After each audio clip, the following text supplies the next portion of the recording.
சுவாமி கௌதமானந்தஜி அவர்களே, கமலாத்மானந்தஜி அவர்களே, சதானந்தஜி அவர்களே, சங்கரானந்தாஜி அவர்களே, திவ்யானந்தஜி அவர்களே, யதீஸ்வரி சரவணப்பிரியா அவர்களே, பரானந்தஜி அவர்களே, யதீஸ்வரி துர்கப்பிரியா அம்பா அவர்களே, சாது பெருமக்களே, பெரியோர்களே, தாய்மார்களே, தமிழ்நாட்டு சகோதர சகோதரிகளே, உங்கள் அனைவரையும் வணங்கி மகிழ்கின்றேன். ஏற்கனவே கௌதமானந்தஜி அவர்கள் கூறியது போலவும் கமலாத்மானந்தஜி கூறியது போலவும் நல்லோர் இணக்கத்திலே அடிக்கடி நம்மை ஈடுபடுத்தி கொள்ள வேண்டும் என்பதற்காகத்தான் இப்படிப்பட்ட பக்த மாநாடுகள் இதுவரைக்கும் 19 நடத்தி இன்றைக்கு 20வது மாநாட்டிலே நாம் இருந்து கொண்டிருக்கின்றோம். நல்லோரை காண்பதும் நன்றே, நல்லோர் சொல் கேட்பதும் நன்றே, அவரோடு இணங்கி இருத்தலும் நன்றே என்பதற்கேற்ப இன்றைக்கு இந்த நல்ல வாய்ப்பு நம் அனைவருக்கும் கிடைத்திருக்கின்றது. சுவாமி சித்பவானந்தருடைய அருளாலே இந்த அருமையான ஒரு ஸ்தாபனம் இங்கே ஆரம்பிக்கப்பட்டு அந்த ஸ்தாபனத்திலே இப்படி ஒரு ஆன்மீக கைங்கரியம் நம் எல்லோருடைய நன்மைக்காகவும் இன்றைக்கு ஏற்பாடு செய்திருக்கின்றார்கள். அதனுடைய பலன் நம் அனைவருக்கும் கண்டிப்பாக மும்மூர்த்திகளுடைய அருளாலே நமக்கு கிடைக்கும். அந்த அளவிலே நாமெல்லாம் ஏற்கனவே அம்பா சொன்னது போல பாக்கியவான்கள். இந்த பாக்கியம் கிடைத்ததற்காக நாம் ஒவ்வொருவரும் இன்புற்று ஆனந்தத்திலே திளைத்து கொண்டிருக்கின்றோம். ஆனந்தமாக இருங்கள் என்று சாமி கூறியது போல எப்பொழுதும் ஆனந்தமாக இருப்பதற்கு இதுபோல சத்சங்கங்களும் மாநாடுகளும் நம்மளுக்கு உறுதுணையாக இருக்கும். இன்றைக்கு நிகழ்ச்சிகளெல்லாம் அருமையான பஜனை பாடல்களோடு ஆரம்பிக்கப்பட்டன. விழி கிடைக்குமா, அபய கரம் கிடைக்குமா என்று எல்லோரையும் உருக வைக்கின்ற பாடல் பாடினார்கள். அதுபோலவே ஆரம்பம் கைத்தல நிறைகணி அப்பமுடு அவல் பொறி கப்பிய கரிமுகன் அடிவேணி என்று ஆரம்பித்தார்கள். அந்த பாட்டிலேயே ஏன் கரிமுகனை துதித்தார்கள் என்று சொன்னார்கள். ஏனென்றால் இல்லாவிட்டால் அப்பனுக்கே அவர் வேலை செஞ்சவர். அவர் முப்புறம் எரி செய்த அச்சிவன் உரைரதம் அச்சது பொடி செய்த அதிதீரன் என்று அந்த பாட்டிலேயே கூறினார்கள். ஏன்னா சிவனுக்கே அந்த பிரச்சனைனா நம்மளுக்கு என்ன செய்ய மாட்டார். அதனால் அது ரொம்ப சாதுர்த்தியமாக எடுத்ததையுமே கைத்தல நிறைகணிய ஆரம்பிச்சிட்டாங்க. அவங்க அருமையான பாடல்களை கொடுத்தார்கள். அதுக்கப்புறம் சிவனை பற்றிய பாடல்கள் வந்தது. பொடியதனால் முழுக்காடி கீழோடு வெண்கோவனமும் புனைந்து கையில் தடி பிடித்து பழனி வெற்பில் குழவுகின்ற அவனையும் பாடினாங்க, நெஞ்சுருக பாடினாங்க. அந்த பாடல்களாக நம்மளுக்கு அருமையான உள்ளத்தையே நெகிழச் செய்கின்ற பாடல்களாக இருந்தது. அவர்களுக்கெல்லாம் என்னுடைய வணக்கங்களை தெரிவித்துக் கொள்ளுகின்றேன். அதற்கு பின்பாக வந்த சுவாமிகள் எல்லோரும் அருமையான முறையிலே ஆசிரியர்கள் எல்லாம் நமக்கு கொடுத்தார்கள். அதெல்லாம் நாம் பெற்றிருக்கின்ற பேர் என்று சொன்னால் அது மிகையாகாது. இன்றைக்கு இதே மாநாடு கூடியிருக்கிறதைப் போல 1863ஆம் ஆண்டு செப்டம்பர் திங்கள் 11ஆம் நாளிலே சிக்காகோவிலே ஒரு மாநாடு. அந்த மாநாட்டிற்கு இந்து மதத்தினுடைய சார்பிலே விவேகானந்தரை அனுப்பவில்லை. தெய்வ சங்கல்பமாக அவர் சென்று சேர்ந்தார். அவருக்கு இருந்த சிபாரிசு கடிதம் கூட அவரை தொலைத்து விட்டார். அதன் பின்பு பட்டினி கிடந்தார். குட்ஸ் ரயிலிலே குளிரிலே நடுங்கி படுத்து கிடந்தார். அடுத்த நாள் காலையிலே வீடு வீடாக பிச்சை கேட்க போனார். உணவு கொடுக்காமல் கதவை சாத்தினார்கள். முகத்திலே காரி உமிழ்ந்தவர்கள் சில பேர். இப்படியெல்லாம் இருந்தும் கூட தெய்வ சங்கல்பம் அங்கே அவருக்கு சிக்காகோ மாநாட்டிலே பேசுவதற்கு வாய்ப்பு கொடுத்தது. இன்றைக்கு சமய பிரச்சனைகளை எல்லாம் நாம் பார்த்து கொண்டிருக்கின்றோம்.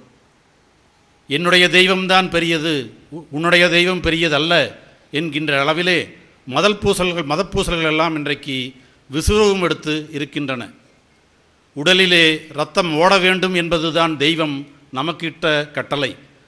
அவற்றை தெருவிலே ஓட விடுவது தெய்வ நிந்தனை. ஆனால் இன்றைக்கு சமயத்தின் பேராலே ஒவ்வொருவரும் தன் சமயம்தான் பெரியது என்று சொல்லிக் கொண்டிருக்கின்றார்கள். கம்பன் கூறுவானே, மிதிலைக்கு ராமன் போகின்ற போது அவனுடைய அழகையெல்லாம் பெண்கள் மாடத்திலே இருந்தும் வீட்டிலே இருந்தும் கண்டு கழிக்கின்றார்களாம். தோளை காண்கின்றார்கள். அதற்கு பின்பால் அவர்களால் தோளை விட்டு வேறு இடத்திற்கு கண் பார்வையை செலுத்த முடியவில்லை. பாதத்தை பார்க்கின்றவர்கள் பாதத்திலேயே திளைத்து நிற்கின்றார்கள். அப்படி சொல்லுகின்றான். தோள் கண்டார் தோளே கண்டார், தொடு கடல் கமலம் வண்ண தாள் கண்டார் தாளே கண்டார், தடக்கை கண்டாரும் அஃதே, வாழ் கண்ட கண்ணார் யாரே வடிவனை முடியக் கண்டார், ஊழ்கண்ட சமயத்தன்னார் உருவு கண்டாரை ஒத்தார் என்று கூறுகின்றான்.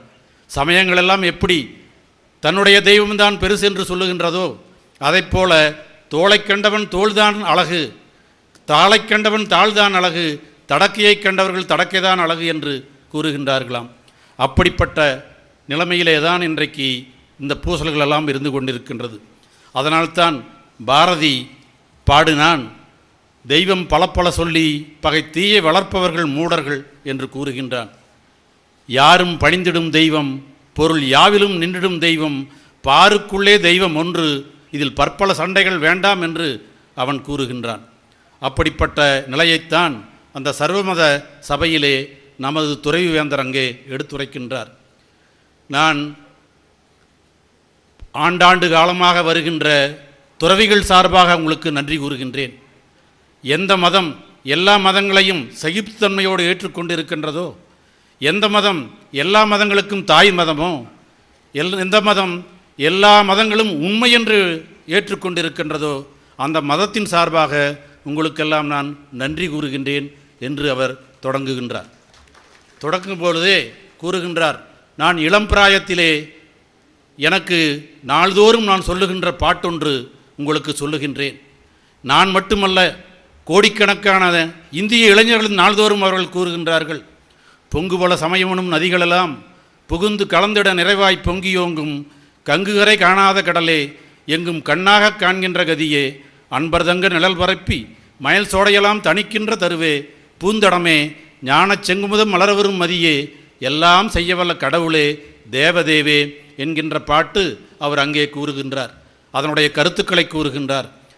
கடவுள் ஒருவன்தான். எல்லா மதங்களும் நதிகளைப் போல பல நதிகள் பிறக்கின்றன. அல்லாஹ் என்பது சிந்து நதி, இயேசு என்பது பொன்னி நதி, கங்கை ராமன் என்பது கங்கை நதி. எல்லா நதிகளும் பிறப்பது பல இடமாகும், கடலில் சென்று சேர்வது ஓர் இடமாகும் என்பது போல, எல்லா நதிகளும் கடலில் சேருவது போல எல்லா சமயங்களும் எத்தனை சிரமங்கள் இருந்தாலும், குறுக்கு வழியாக இருந்தாலும், நீண்ட வழிகளாக இருந்தாலும், பாதைகள் வெவ்வேறாக இருந்தாலும் சென்று சேர்வதெல்லாம் கடவுள் ஒருவனைத்தான். எங்கள் கீதை அதைத்தான் சொல்லுகின்றது. எத்தனையோ பேர் சிரமப்பட்டாலும் கூட, எந்தெந்த வழிகளிலோ என்னை அடைய வேண்டும் என்றாலும் கூட அவர்களையெல்லாம் நானே நாடிச் செல்கின்றேன் என்று பகவான் கீதையிலே கூறுவதையும் அங்கே சுவாமி விவேகானந்தர் எடுத்துரைக்கின்றார். அதுபோலவே சாமிகள் கதைகளெல்லாம் கூறினார்களே, அதுபோலவே சில கதைகளையும் அங்கே சுவாமி கூறுகின்றார். ஏன் ஒவ்வொரு சமயமும் சண்டை கட்டி கொண்டு இருக்கின்றன என்பதற்கு கூறுகின்றார். ஒரு கிணற்றிலே ஒரு தவளை ஒன்று அங்கேயே பிறந்து அங்கேயே வளர்ந்து அதனுடைய முதிர்மை பருவத்திலே இருக்கின்றது. கடலிலே இருந்து தவளை வருகின்றது. அந்த தவளையை பார்த்து இந்த கிணற்று தவளை கேட்கிறது, எங்கிருந்து வருகின்றாய்? நான் கடலிலிருந்து வருகின்றேன். கடல் இவ்வளவு பெரியதாக இருக்குமா என்று 2 அடி துள்ளி குதித்து கேட்கின்றது. இல்லை, இதைவிட பல மடங்கு பெரியது என்கின்றது கடல் தவளை. 4 அடி தாவுகின்றது. எந்த அளவுக்கு இருக்குமா என்கின்றது. இதைவிட பெரியது என்கிறது. இல்லை, இந்த கிணற்று அளவுக்கு இருக்குமா? இல்லை, கிணறு மாதிரி பல மடங்கு பெரியது என்கிறது. அப்பொழுது அந்த கிணற்றிலேயே வாழ்ந்த தவளை வெளி உலகம் தெரியாது, அது கடல் தவளை பொய் கூறுகின்றது என்று சொல்லி கடல் தவளையை அடிக்க ஆரம்பிக்கின்றதாம். அப்படித்தான் ஒவ்வொரு சமயங்களும் தன்னுடைய சமயத்தை மட்டுமே தெரிந்து கொண்டு மற்ற சமயங்களையெல்லாம் தெரியாமல் விட்டுவிட்டு என்னுடைய சமயம்தான் பெரிதென்று கூறுகின்றார்கள். இதனால்தான் சமய சச்சரவுகள் வருகின்றது என்றதை அங்கே அழகாக எடுத்து கூறுகின்றார். கடைசியாக சொல்லும்போது அங்கே சாமிகள் கூறுகின்றார்கள், நீ கிறிஸ்துவனாக இருந்தால் நீ மதம் மாற வேண்டும், கிறிஸ்துவனாகவே இரு. நீ முகமதியனாக இருந்தால் முகமதியனாகவே இரு. இந்துவாக இருந்தால் இந்துவாகவே இரு, புத்த மதத்தை சார்ந்தவனாக இருந்தால் புத்த மதத்தை சார்ந்தவனாகவே இரு, நீ மதம் மாற வேண்டியது இல்லை. எப்படி என்றால், ஒரு விதையை மண்ணிற்குள்ளே போடுகின்றோம், அந்த விதை முளைத்து மேலே வருகின்றது, மண்ணோடு மண்ணாக அது மறைந்து விடுவதில்லை. மேலே முட்டி முளைத்து மேலே வரும் பொழுது காற்றோடு காற்றாக கரைந்து விடுவதில்லை, சூரிய வெளிச்சத்திலே அது கருகி விடுவதில்லை, நீரிலே கரைந்து விடுவதில்லை. எப்படி மண்ணிலிருந்து, நீரிலிருந்து, சூரிய ஒளியிலிருந்து தனக்கு வேண்டிய சக்திகளையெல்லாம் எடுத்துக்கொண்டு தானாகவே ஒரு மாஞ்செடியாக இருந்தால் அது மாமரமாகவே வளர்கின்றதோ, அதுபோல நீ உனக்கு வேண்டிய நல்லதையெல்லாம் மற்ற மதங்களிலிருந்து எடுத்துக்கொள். Let noble thoughts come from everywhere என்று எங்கள் வேதம் கூறுகின்றதே, அதுபோல நல்ல கருத்துக்களையெல்லாம் யார் சொன்னாலும் எடுத்துக்கொள்ளுங்கள், அதிலிருந்து நீங்களாகவே வளருங்கள் என்று கூறுகின்றார். அதைத்தான் அன்னை தெரசாவும் கூறுகின்றார். அன்னை தெரசாவிடம் கேட்கின்றார்கள், நீங்கள் மதமாற்றத்திற்காக வந்திருக்கின்றீர்களா இந்தியாவுக்கு என்று. அப்போது அன்னை கூறுகின்றார்கள், இல்லை, நான் மதமாற்றத்திற்காக வரவில்லை, மனிதர்களை மாற்றத்தான் வந்திருக்கின்றேன். ஒரு இந்துவை நல்ல இந்துவாகவும், ஒரு முஸ்லீமை நல்ல முஸ்லீமாகவும், ஒரு கிறித்தவனை நல்ல கிறித்தவனாகவும் மாற்றுவதற்காகத்தான் வந்திருக்கின்றேன் என்று கூறுகின்றார். அதே கருத்தைத்தான் சாமிகள் அங்கே கூறினார்கள். முதல் நாளிலே பரதேசியாக இருந்து சோத்துக்கு பிரச்சனைக்கு இருந்தவர் அடுத்த நாள் அங்கே அத்தனை பத்திரிகைகளும் சாமியை பிரமாதமாக புகழ்ந்து எழுதுகின்றன. The Hindu monk came, spoke and conquered. இந்து துறவி அமெரிக்காவுக்கு வந்தார், பேசினார், எல்லோருடைய உள்ளங்களையும் கொள்ளை கொண்டு விட்டார் என்று கூறினார். அப்படி நம்முடைய இந்து மதத்தின் பெருமையை அருமையான முறையிலே எடுத்து கூறி அங்கே நிலைநாட்டி வந்தவர் சாமி அவர். இன்றைக்கு இந்த சமய சண்டைகள் மட்டுமா நம் முன்னால் இருக்கின்றன? நாள்தோறும் பேப்பர்களை பார்க்கின்றோம். சாமிகள் கூறினார்கள் பேப்பர் படிக்க வேண்டாம் என்று, ஆனால் காலையிலேயே நான் படிச்சுட்டேன். இனிமேல் வேணால் 2-3 நாளைக்கு படிக்காமல் இருக்கலாம். இன்றைக்கி பார்த்தாலும் அதில் பார்த்தா கற்பழிப்பு நிகழ்ச்சிகள், கொலை, கொள்ளை, சமுதாய கேடுகள் அனைத்துமே இன்றைக்கும் நடந்திருக்கு. டெல்லியில் பார்த்துருப்போம், ஒரு 4 நாட்களுக்கு முன்பாக ஒரு 23 வயது மெடிக்கல் காலேஜ் மாணவி, அவளை 7 காமுகர்கள் சேர்ந்து ஓடுகின்ற பஸ்ஸிலேயே கற்பழித்து, அதோடு அவளையும் அவளுடைய காதலனையும் ஓடுகின்ற பஸ்ஸிலிருந்து தூக்கி கீழே வீசி இந்த கொடுமைகள் எல்லாம் நடந்து கொண்டிருக்கின்றன. இதற்கெல்லாம் காரணம் என்ன? நம்மிடம் சரியான ஒரு பக்குவம் இல்லை. இது மாதிரி மாநாடுகள் நடத்தி அவற்றிலெல்லாம் அவர்கள் பங்கு பெற்றிருந்தால் அவர்களுக்கெல்லாம் இந்த ஆன்ம விழிப்புணர்வு ஏற்பட்டிருக்கும். இளமையிலேயே இது போன்ற தத்துவங்களை எல்லாம் நம்மளுடைய இளைஞர்களுக்கு, மாணாக்கர்களுக்கு, குழந்தைகளுக்கு நாம் கற்பித்து கொடுக்க வேண்டும். அதைத்தான் ராமகிருஷ்ணன் சொல்லியிருக்கின்றார் அல்லவா, ஒரு புடலங்காய் பிஞ்சாக இருக்கும் பொழுதே அதில் ஒரு கல்லை கட்டிவிடு, அப்பொழுதுதான் அது நேராக வளவில்லாமல் வரும். அதுபோலவே பிஞ்சு உள்ளங்களில் இருக்கும் பொழுதே நல்ல கருத்துக்களை எல்லாம் அவர்களுக்கு நாம் ஏற்படுத்தி விட்டால் அவர்கள் வருகின்ற காலங்களிலே எந்த தவறும் செய்யாத நல்ல மனிதர்களாக வருவதற்கு சாத்தியக்கூறுகள் அதிகமாக இருக்கும். மீண்டும் கூறுகின்றார் பரமஹம்சர், ஒரு மரக்கட்டை, பெரிய மரக்கட்டை, அதை நகர்த்துவது என்பது கடினமாக இருக்கும்.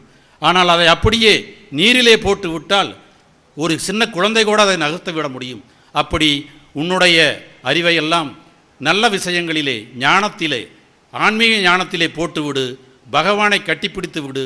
உலக காரியங்களிலே நீ ஈடுபடும்போது கூட ஒரு கையினாலே நீ ஆண்டவனை பிடித்துக்கொள். அப்பொழுது உன்னுடைய செயல்களெல்லாம் நல்ல காரியங்களாக அமையும், எல்லாமே நல்ல முறையமாக அமையும் என்று கூறுகின்றார்கள். இன்றைக்கு சாமிகள் கமலாத்மானந்தா கூறும்போது கூறினார்களே, அழுகை யோகத்திலேயே நமது ராமகிருஷ்ணர் காளியை பெற்றார். யாதுமாகி நின்றாய் காளி, எங்கும் நீ நிறைந்தாய், தீது நன்மையெல்லாம் காளி, நின்ற தெய்வ லீலை என்றோ, அன்பளித்து விட்டாய் காளி, ஆண்மை தந்து விட்டாய், துன்பம் போக்கி விட்டாய் காளி, என் துயர் போக்கி விட்டாய் என்று நெஞ்சுருக பாடினாரே, அந்த காளியின் ரூபத்திலே தான் காந்திமதி அம்மனை இங்கே பிரதிஷ்டை பண்ணியிருக்கின்றார்கள் சாமி சித்பவானந்தர். அந்த காந்திமதி அம்மனையினுடைய அருள் நமக்கு கிடைக்கட்டும். துன்பமே இயற்கை என்னும் சொல்லை மறந்துடுவோம், இன்பமே வேண்டி நிற்போம், யாதும் அவள் தருவாள்.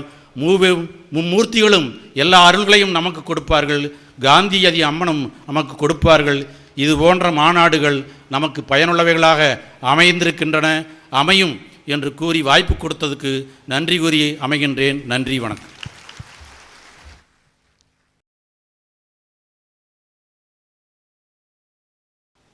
Om Shivaya Namaha.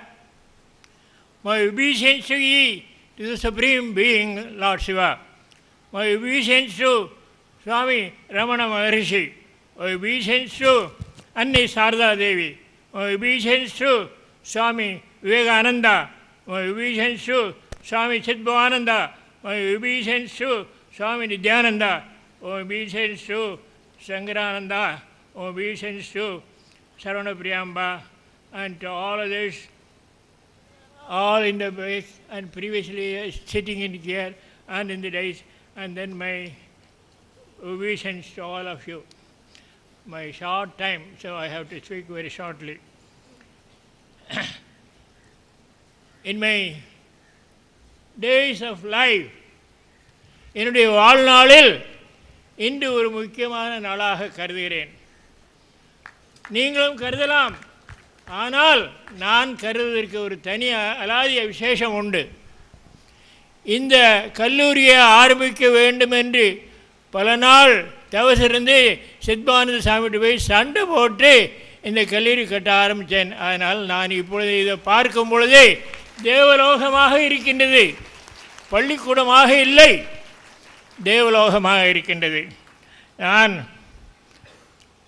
உலக யுத்தம் முடிந்து 1947 வருஷம் டெல்லிக்கு மாற்றலாகி போயிருந்தேன். தினசரி பேலூர் மடம் போய் வருவேன். அங்கு ராமகிருஷ்ண தருவி ஒருத்தர் இருந்தார், அவருடன் நெருங்கி பழகி வருவேன்.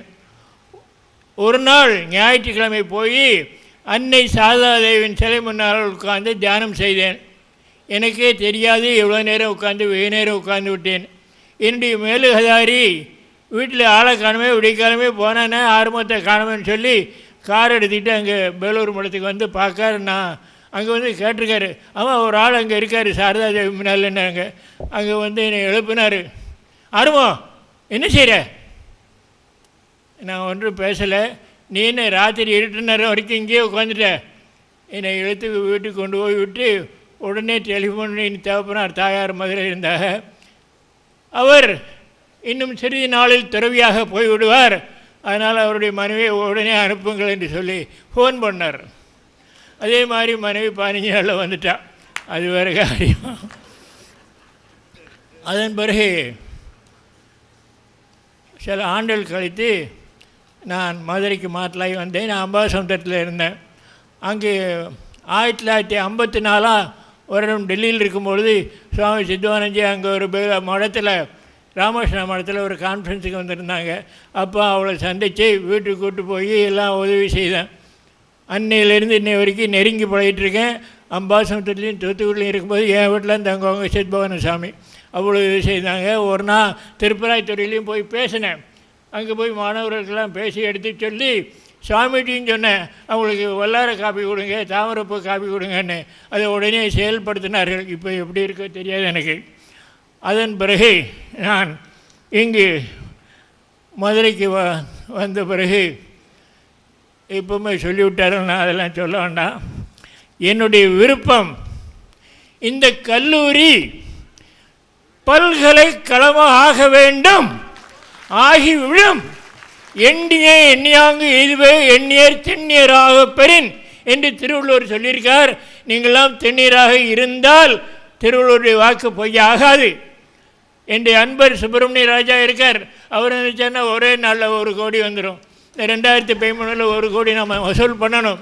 அப்படி வருஷத்துக்கு ஒரு பண்ணி இதை பல்கலைக்கழகம் ஆக்க வேண்டும் என்று எனது பேரவா. அதன் பிறகு இங்கு இருக்கின்ற சுவாமிகள் எல்லாம் பார்த்தால் அவர்கள் இங்கே வந்திருக்க அசலூர் சாமிகள், இங்கே சின்மயானந்த சாமி, சங்கரானந்த சாமி, சரணப்பிரியாம்பா எல்லாத்தையும் பார்த்தா எனக்கு அவளை பற்றி என்ன பேசன்னே தெரியல.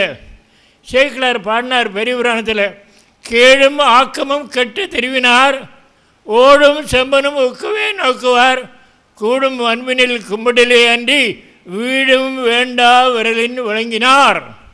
அதே மாதிரி வாழ்க்கையை நடத்தி காமிக்கிறவங்க தான் இந்த சரணப்பிரியாம்பாவும் சங்கரானந்த சாமி மற்ற எல்லா நித்யானந்த சாமி இருக்காங்களே, அவங்க எனக்கு ரொம்ப பழக்கம்.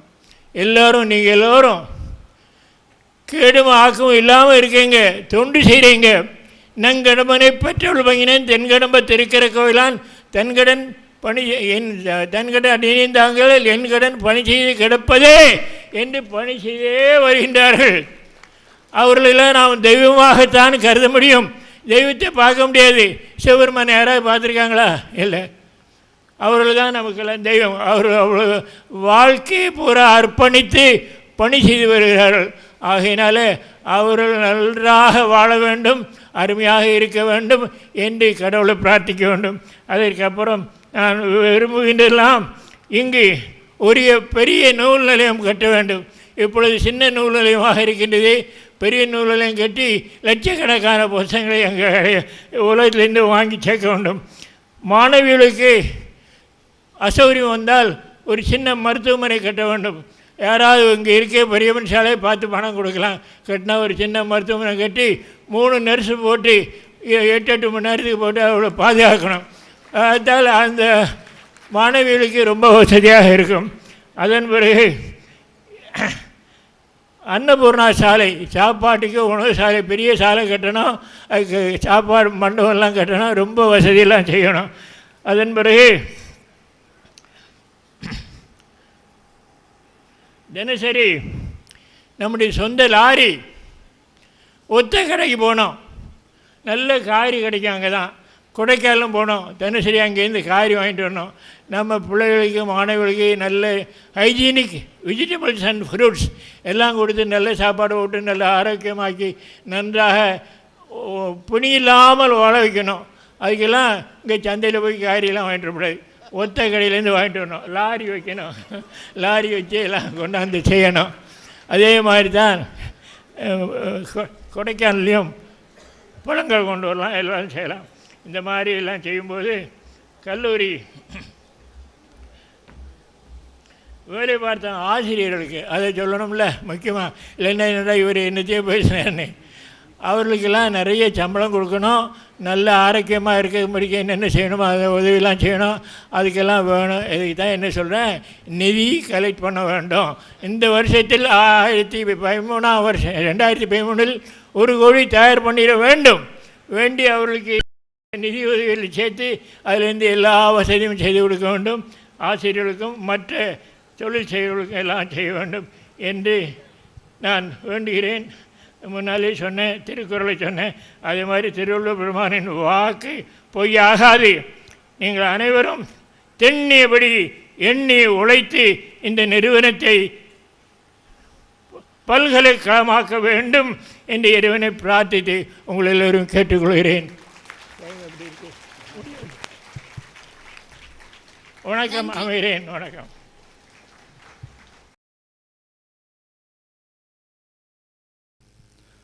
ஒரு மகிழ்ச்சியான செய்தி. இன்று 12:30 பதிவான எண்ணிக்கை 3820. அதில் ஆண்கள் 1970, தாய்மார்கள் 2250. இங்கே தங்கி பணிவிடை செய்யும் அன்பர்கள் 3000. மொத்தமாக 6820 பேர் இங்கே இருக்கிறாங்க. நன்றி. ஜெய் ஸ்ரீராமகிருஷ்ணா.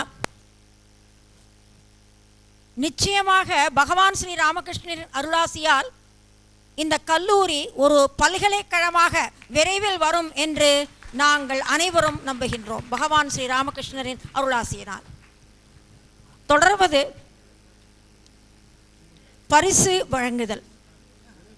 முதலில் நினைவு பரிசு ஸ்ரீமத் சுவாமி திவ்யானந்தஜி மகாராஜ் அவர்களை நமஸ்கரித்து அம்பா அவர்கள்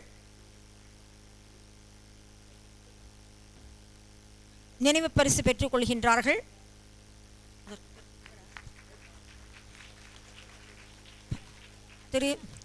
ஸ்ரீ அர்ஜுன் ராஜா அவர்கள் நினைவு பரிசு பெற்றுக்கொள்வார்கள்.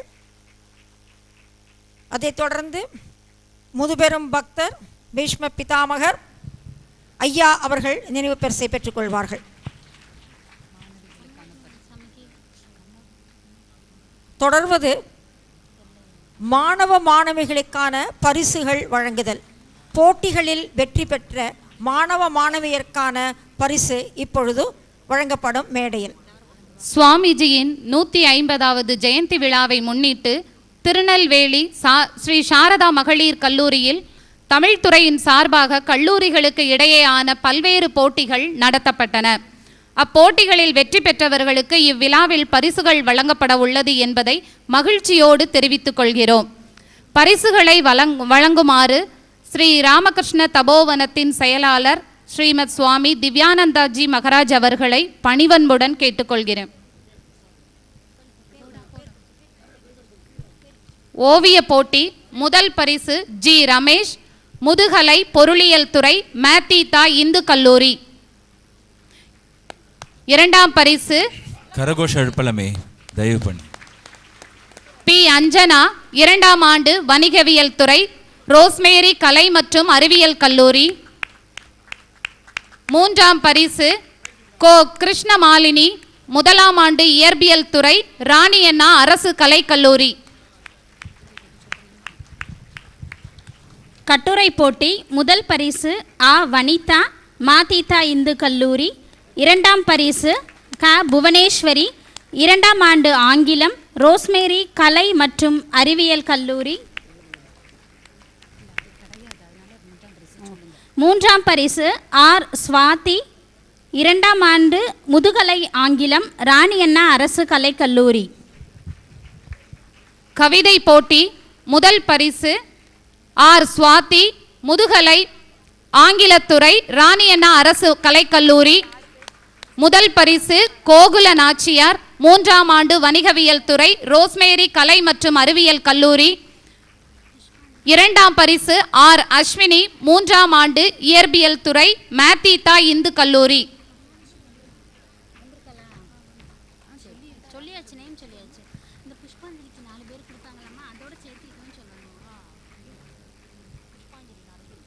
ஸ்ரீ சாரதா மகளிர் கல்லூரி மாணவிகளுக்கு நடத்தப்பட்ட போட்டிகளின் பரிசு விவரம்.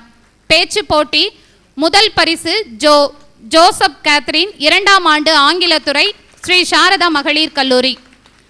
முதல் பரிசு ப அபிராமி, 1ஆம் ஆண்டு பொருளியல் துறை, ஸ்ரீ சாரதா மகளிர் கல்லூரி.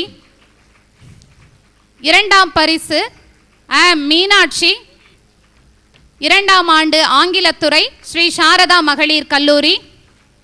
3ஆம் பரிசு பிரியதர்ஷினி, 1ஆம் ஆண்டு வணிகவியல், ஸ்ரீ சாரதா மகளிர் கல்லூரி. கட்டுரை போட்டி முதல் பரிசு மகாலட்சுமி, 2ஆம் ஆண்டு ஆங்கிலம், ஸ்ரீ சாரதா மகளிர் கல்லூரி.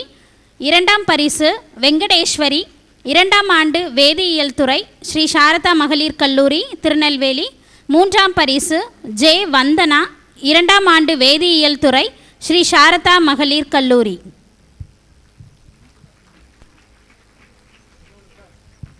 இறைவணக்கம் புஷ்பாஞ்சலி நாட்டியத்தில் பங்கு பெற்றவர்களுக்காக நினைவு பரிசு சுவாமிஜி அவர்கள் வழங்குவார்கள்.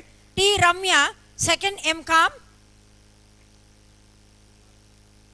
என் Vijayalakshmi, 2nd MCA, N Jayashree Gomathi, 1st year mathematics, E Durgadevi Indira, 1st year mathematics, Selvi, 1st year mathematics. புஷ்பாஞ்சலியில் பங்கு பெற்று மிக அருமையாக நடனம் நிகழ்த்தியவர்கள் இன்று காலையில். பரிசுகள் வழங்கிய சுவாமிஜி அவர்களுக்கு எங்களது நமஸ்காரங்கள். லக்ஷ்மி அலையஸ் சுபா அவர்களும் பரிசு வழங்குகிறார்கள், 3rd year மேத்தமேட்டிக்ஸ். நன்றி. யா தேவி சர்வபூதேஷு மாத்ருரூபேண சம்ஸ்திதா நமஸ்தஸ்யை நமஸ்தஸ்யை நமஸ்தஸ்யை நமோ நமக.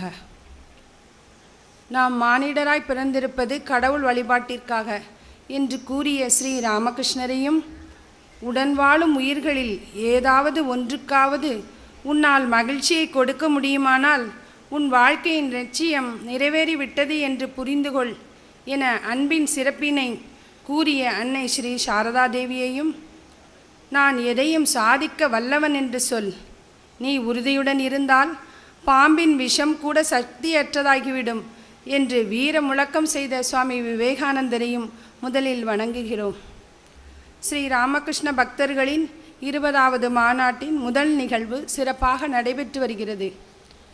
எல்லோரும் இன்புற்று இருக்க நினைப்பதுவே அல்லாமல் வேறொன்றும் அறியேன் பராபரமே என்னும் நெறியில் வாழ்ந்து பூஜனீய ஸ்ரீமத் சுவாமி கௌதமானந்தஜி மகராஜ், தலைவர் ஸ்ரீ ராமகிருஷ்ண மடம் சென்னை அவர்கள் மங்கள திருவிளக்கினை ஏற்றி வைத்து ஆசியுரை வழங்கி விழா மலரினை முன்னின்று வெளியிட்டமைக்கு எங்களது நன்றியினை வணக்கத்துடன் தெரிவித்துக் கொள்கிறோம்.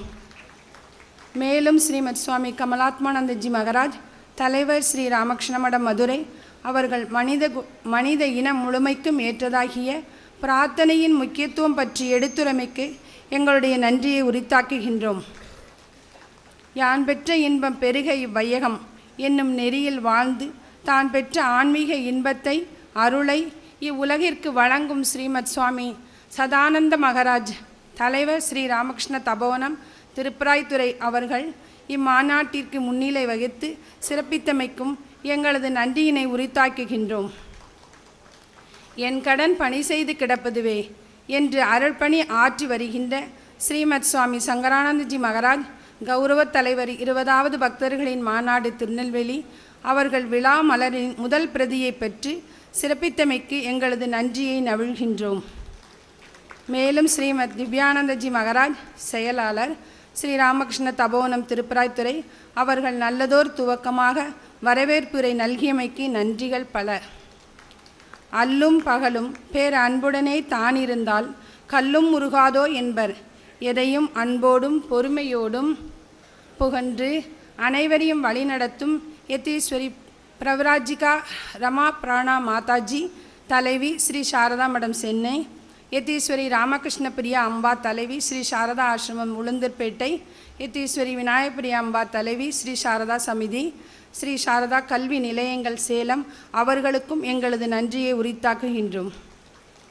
நடமாடும் கோயிலாக இம்மண்ணுலகில் வாழ்ந்த குருதேவர் ஸ்ரீ ராமகிருஷ்ணனின் ஆன்மீக அமுத மொழிகளை விருந்தாக வழங்கிய யதீஸ்வரி சரவணப்பிரியா அம்பா, செயலாளர் ஸ்ரீ சாரதா கல்லூரி திருநெல்வேலி அவர்களுக்கும் எங்களது நன்றியை கூறிக்கொள்கிறோம். 20வது பக்தர்களின் மாநாட்டில் கலந்து கொண்டு பக்தி மனம் கமிழ வாழ்த்துரை வழங்கிய ஸ்ரீ PR ராமசுப்பிரமணிய ராஜா, சேர்மன் ராம்கோ குரூப் ராஜபாளையம், ஸ்ரீ அர்ஜுன் ராஜ் அவர்கள், தபோவன நிர்வாக குழு அங்கத்தினர் ஸ்ரீ V ஆறுமுகம் திருநெல்வேலி அவர்களுக்கும் எங்களது நன்றிகள் பல. பக்தி மலையில் அனைவரையும் நனைத்த ஸ்ரீமதி பரமேஸ்வரி குழுவினருக்கும் புஷ்பாஞ்சலி நாட்டியத்தின் வாயிலாக கண்ணுக்கும் செவிக்கும் விருந்து படைத்த ஸ்ரீ சாரதா கல்லூரி மாணவிக்கும் நன்றி. மற்றும் 20வது மாநாட்டில் கலந்து கொண்ட சுவாமிஜி அனைவர்களுக்கும், அம்பாக்கள் அனைவருக்கும், மாணவ மாணவியருக்கும், பக்தர்கள் அனைவருக்கும் எங்களது நன்றி. மெய்வருத்தம் பாரார் பசி நோக்கார் கண் துஞ்சார் என்னும் வாக்கிற்கிணங்க மாநாட்டிற்கு தங்களது சேவையை மனமுகந்து வழங்கியவர்கள் அனைவருக்கும்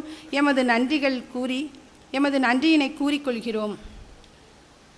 நல்ல துவக்கம் பாதி வெற்றி என்பார்கள். பலருடைய அயராத உழைப்பால் இன்று மாநாடு சிறப்பான முறையிலே துவங்கி நடந்து கொண்டிருக்கிறது. அல்லும் பகலும் அயராது தங்களுடைய பேர் உழைப்பை நல்கிய அனைவருக்கும் மீண்டும் ஒரு முறை எங்களது நன்றியை தெரிவித்துக் கொள்கிறோம். செவிபடைத்த பயனான நல்ல சாஸ்திர ஞானங்களை கேட்கும் கேள்வி செல்வம் நமக்கெல்லாம் கிடைத்துள்ளது.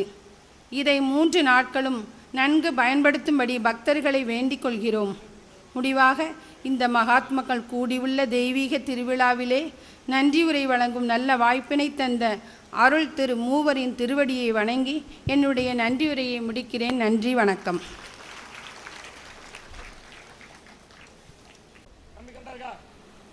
இன்றைக்கு ஆருத்ரா தரிசனம் நடராஜருக்கு உண்டான அபிஷேக நாட்களில் இந்த நாளும் ஒன்று. நடராஜருக்கு ஆண்டுக்கு 6 அபிஷேகங்கள் தான் நடைபெறும்.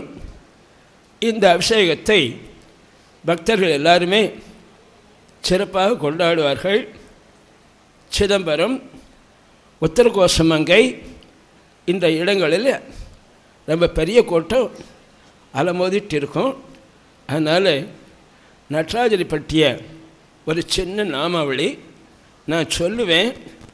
அரங்கத்தில் இருக்கின்ற அனைவரும் வாய் திறந்து சொல்ல வேண்டும்.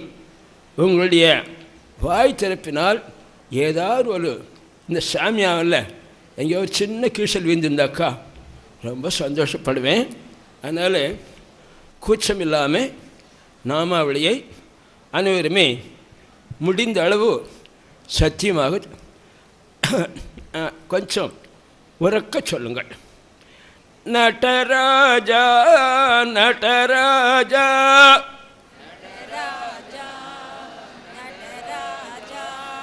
நர்த்தன சுந்தர நடராஜா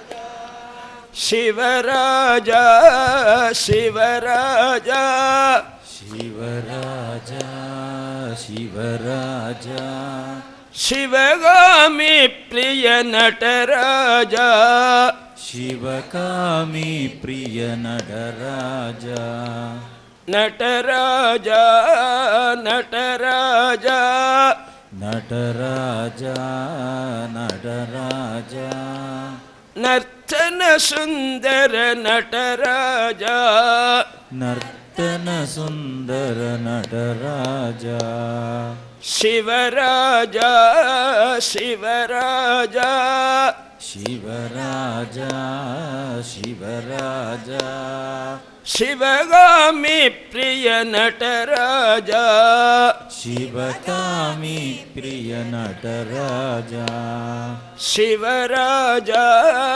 சிவராஜா சிவராஜா சிவராஜா சிவகாமி பிரிய நடராஜா சிவகாமி பிரிய நடராஜா. ஜெய் நடராஜமூர்த்தி சுவாமி கி ஜெய். மூகம் கரோதி வாசாலம் பங்கும் லங்கயதே கிரீம் யத்கிருபா தமஹம் வந்தே பரமானந்த மாதவம். யாருடைய கருணையினால் முடவன் மலையை தாண்டுகிறானோ, யாருடைய கருணையினால் வாய்ப்பேச முடியாத ஊமை வாய்ப்பேச வல்லவன் ஆகிறானோ, அந்த பரமானந்த மாதவனை வணங்குகிறேன். விழாவை சிறப்பிக்க வந்துள்ள துறவி மக்களுக்கும் யதீஸ்வரிகளுக்கும் அன்பர்களுக்கும் தாய்மார்களுக்கும் மனமார்ந்த வணக்கம். குருதேவர் ராமகிருஷ்ணரை பற்றி நாம் புதிதாக தெரிந்து கொள்வதற்குண்டான செய்திகள் மிக மிக குறைவு. ஆனாலும் கேட்டதை தான் திரும்ப மனசு கொண்டே போகிறோம். அந்த இதில் குருதேவர் கூறிய கருத்து ஒன்று என்னன்னாக்கா, இந்த நாமாவளி இறைவனின் திருநாமம் இதை பக்தியோடு உச்சரித்தால் பாபங்கள் நம்மை விட்டு விலகிவிடும். அப்படி பக்தியோடும் சத்தையோடும் நாமாவளியை சொல்ல முடியாதவர்களுக்கு இறைவனுடைய திருவருள் எந்த அளவு கிடைக்குமோ எந்த அளவு கிடைக்காதோ நாம் சொல்ல முடியாது. யாரெல்லாம் மனமாற நான் சொன்ன அந்த நாமாவளிகளை கணீர் என்று உச்சரித்தீர்களோ அவர்களுக்கெல்லாம் இறைவனின் திருவருள் உரியதாகுக. நம்முடைய உபனிஷதங்கள் குருதேவருடைய வாழ்க்கை, நம்முடைய ஐதீகமான ஆன்மீக சிந்தனைகள் இவைகள் மாறுபடுவதில்லை. ஒன்று கிழக்கு போச்சுன்னா ஒன்று மேற்கு போகுது தெற்கு போகுது அப்படி இல்லை. ஒன்று கிழக்கு போகுதுன்னாக்கா வேதத்தில் உள்ள ஆன்மீக மொழிகள் ஒரு பக்கத்தில் போகுதுன்னாக்கா குருதேவருடைய ஞான மொழிகளும் குருதேவருடைய உபதேசங்களும் அதே திசையெல்லாம் போகும். அதே மாதிரி அவருடைய கருத்துக்களை எடுத்து சொல்லக்கூடிய மற்றவர்களும் சொல்லிய பாட்டின் பொருளுந்து சொல்லுவார் செல்வர் சிவபுரத்து என்ற வகையில் சொல்லிய பாடல்களின் கருத்தைத்தான் திரும்பவும் சொல்லணும். ஏன் இப்படி திரும்ப சொல்லணும்? திரும்பி சொல்கிறதுனால நமக்கு ஒரு புத்துணர்வு ஏற்படும். மனதில் நாம் பலவிதமான பதிவுகள், சம்ஸ்காரங்கள் ஏற்றுக்கொண்டே இருக்கிறோம். நாம் விரும்பினாலும் விரும்பாவிட்டாலும் நாம் செய்கின்ற செயல்களுக்கான சம்ஸ்காரங்கள் மனதில் படிந்து கொண்டே இருக்கின்றன. நல்வினைகளை செய்யும்போது, நாமாவளிகளை மனமுருகி சொல்லும்போது, தெய்வத்தின் நாமத்தை மனமுருகி பாடும்போது நல்ல பதிவுகள் உண்டாகின்றன. அந்த நல்ல பதிவுகள் நமக்கு எப்பொழுது எந்தவித ஆதாயத்தை செய்து தருமோ அதை பற்றி உறுதியே கிடையாது. இப்பவும் வாய்க்கலாம், அடுத்த பிறவையும் வாய்க்கலாம், இல்லை பல பிறவைகள் வாய்க்கலாம். ஆனால் ஒன்று என்ன, நாம் சொன்ன இந்த நல்வினைகளின் பயன் நம்மை விட்டு விலகாது, நம்மை ஒட்டி கொண்டே வரும். அந்த வகையில் இந்த நாமாவளி சொன்னது உங்களுக்கெல்லாம் பகவானுடைய அனுகிரகம் கட்டாயம் கிடைக்கும். ஏன்னா இந்த கலியுகத்தில் குருதேவர் என்ன சொல்லியிருக்காருனாக்கா, பகவான் நாமத்தை பக்தியோடு சொன்னால் போதும், அதுவே ஒருவனை இறைவனிடம் கொண்டு சேர்த்துவிடும். பக்தியோடு. அதனால் அவர் சொல்லியிருக்க வார்த்தையை நம்ம கவனிக்கணும். ராமா ராமா ராமா ராமான்ட்டு குழியில் அகப்பட்டிருந்த கிளி ஒன்று ராமா ராமான்னு சொல்லிட்டு இருந்தது. ஒரு பையன் வந்தான், ஐயோ கிளியை கூண்டு குழந்தை அது கத்திட்டுருக்குதே, அவுத்து விட்டுலாம், பறந்து போட்டோம் அப்படின்னு சொல்லி குழியை அந்த கொடியை திறந்து விட்டான். அந்த கிளி வெளியே வந்தது. என்ன நடந்தது? அங்கே காத்து கொண்டிருந்த ஒரு பூனை அந்த கிளியை பற்றி கொண்டு வேகமாக ஓடிவிட்டது. அது பகவான் நாமத்தை சொல்லத்தான் செஞ்சது. ஆனால் கடைசியில் அந்த பூனையானது தன்னை பற்றும்போது ராமநாமத்தியா உச்சரித்தது இல்லை, க்ரீச் க்ரீச் க்ரீச் என்று அவலமாக கத்தி தன்னுடைய உயிரை விட்டது. அப்போது அதுக்கு ஏற்பட்ட மரணம் எத்தகைய மரணம் என்பதை நாம் நிச்சயம் கொள்ள வேண்டும். அந்த நேரத்திலையும் பகவான் நாமத்தை அன்புருக அந்த கிளியானது சொல்லியிருந்தால் அதுக்கு கட்டாயம் சொர்க்கம் கிடைச்சிருக்கும். ஆனால் அதோட துரதிருஷ்டவசம் சூழ்நிலையை புரிந்து கொள்ள முடியாது. தன்னுடைய இயற்கையான பரிதாப குரலை கீ கீ என்று கூவி உயிரை விட்டது. அந்த கிளிக்கு விமோச்சனம் அமையவில்லை. இப்படின்ட்டு குருதேவர் கதை சொல்வார். அதனால் நம்முடைய சாதனைகள், நம்முடைய பயிற்சிகள் இருந்துகிட்டே இருக்கணும். எப்பொழுது நம்முடைய ஜீவபோதம் முழுவதுமாக கலைந்து விடுகின்றதோ அதுவரையில் ஜீவ பிரயத்தனம், நாமாவளி, பஜனை, ஏதோ வேறு வகையில் வழிபாடு ஏதாவது நடந்துகிட்டே இருக்கணும். அதில் நாம் முழு மனதோடு கலந்து கொள்ள வேண்டும். முழு மனதோடு கலந்து கொள்தான் மிக மிக முக்கியமான அம்சம்.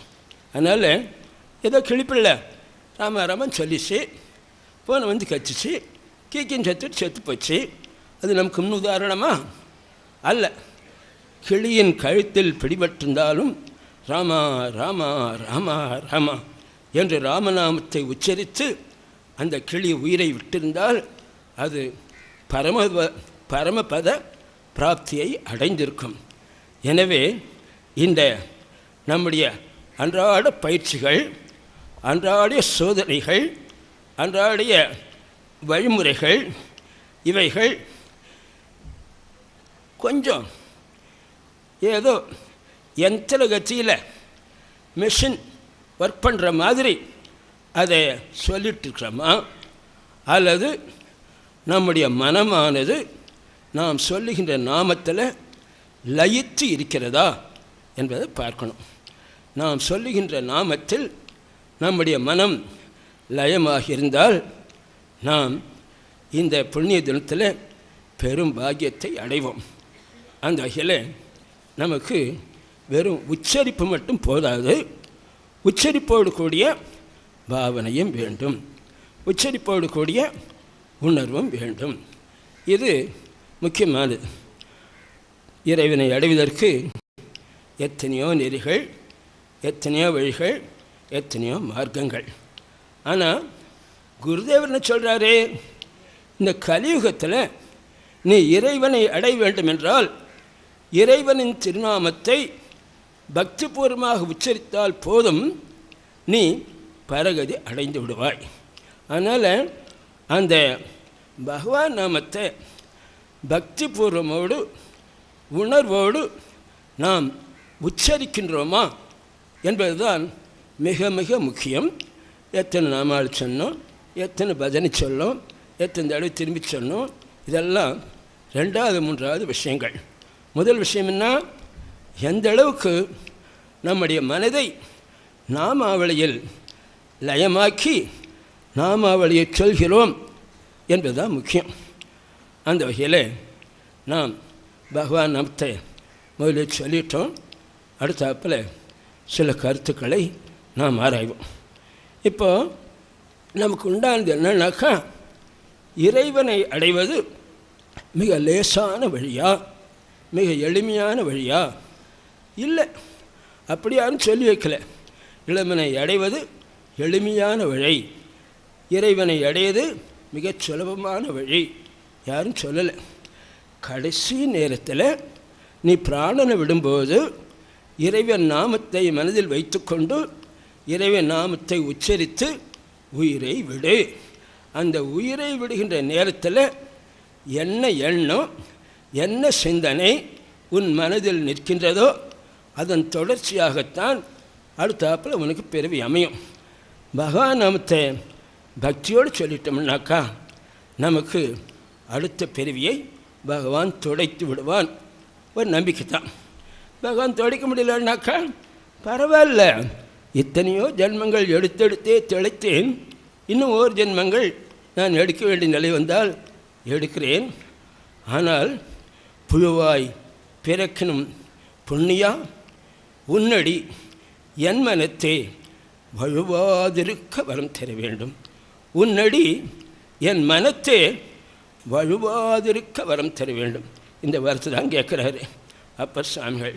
அதனால் பொண்ணு வேண்டும், பொருள் வேண்டும், ஜெயிலிருந்து வெளியில் போயிடணும், மன்னனுக்கு வேறு ஏதாவது தண்டனை கொடு அப்படின்னு எதையும் கேட்கல.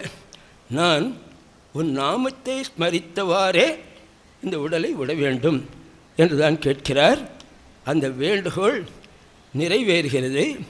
அப்பர் சுவாமிகள் சிவனோடு அந்த அப்பூதி அடிகளுடைய ஸ்தலம் அங்கே அமரர் ஆகிறார். இது ஒரு கதை. கதைகளை நாம் நம்பலாம், ஒதுக்கலாம். நம்புவது நடராஜனுடைய செயல், நம்பாதது யமராஜன் உலகுக்கு போவது செயல். நம்பினவர்க்கு நடராஜா, நம்பாதவர்க்கு யமராஜா குழந்தைகள் பாடும். அதனால் பக்தியோடு நாமத்தை சொல்லி நாம் உயிரை விட்டோமானாக்கா நமக்கு அடுத்த பிறவி வாய்ப்பதற்கு இடமில்லை பகவான் சொல்லியிருக்கிறான். அதனால் இன்றைக்கி ஆருத்ரா தரிசனத்தில் நாம் எல்லாரும் எந்த அளவுக்கு அதிகமான அளவு நடராஜருடைய நாமத்தை ஸ்மரிக்க முடியுமோ அந்த முறைகள் நாமாவளியை ஸ்மரித்து நாம் வீடு பேர் எய்த வேண்டும் என்று கேட்டுக்கொண்டு ஒன்றிரண்டு கருத்துக்களை நான் உங்கள் முன் வைக்கிறேன். மனது, ஜீவன், முக்தி, இப்படியெல்லாம் வார்த்தைகள் வருது. நாம் பல புத்தகங்கள் படிக்கிறோம். பல புத்தகங்கள் படிக்கும்போது இந்த வார்த்தைகளெல்லாம் வரும். ஜீவன், ஜீவ பிரயத்தனம், நாமாவளி, பஜனை, மனம் கசுந்தரிய பாடுதல், இறைவனோடு ஒன்றித்திருத்தல், இறைவனோடு ஒன்றித்த நிலையில் பிராணனை விடுவது, இதெல்லாம் சில நிபந்தனைகள். இந்த நிபந்தனைகள் முறையாக நிறைவும் போது இறைவன் நமக்கு முக்தியை அளித்து நம்மை பரலோகத்தில் சேர்த்து கொள்கிறான். நம்பிக்கை தான். எதையும் நம்பிக்கலைன்னா எப்படி தான் உலகத்தில் வாழ முடியும்? என் மனைவி ரொம்ப கற்புடையவள், அவளை பற்றி நான் குறையே சொல்ல மாட்டேன். நல்லவள் தான், கற்புடையவள் தான். ஏதோ ஒரு நிலையில் அவளை பலாத்காரம் பண்ணிட்டாங்க. அவள் தன்னுடைய கற்பை இழக்கிறாள். அந்த நிலை தேம்பி தேம்பி அழறா. அவளை ஏற்பதா அவளை விடுவதா? அவளை ஏற்க வேண்டும். ஏனென்றால் அவள் விரும்பவில்லை, பரபுருஷன் சுகத்தை அவள் விரும்பவில்லை. ஆனால் பலாத்காரத்தின் மூலமாக அவளுடைய கற்பை காமுகன் ஒருவன் அழிக்கிறான். அந்த கற்பை அழித்ததான பாவத்தை அவன் வட்டியும் முதலுமாக அடுத்த ஜென்மத்தில் அனுபவிப்பான். இது நமக்கு உண்டான நம்பிக்கை.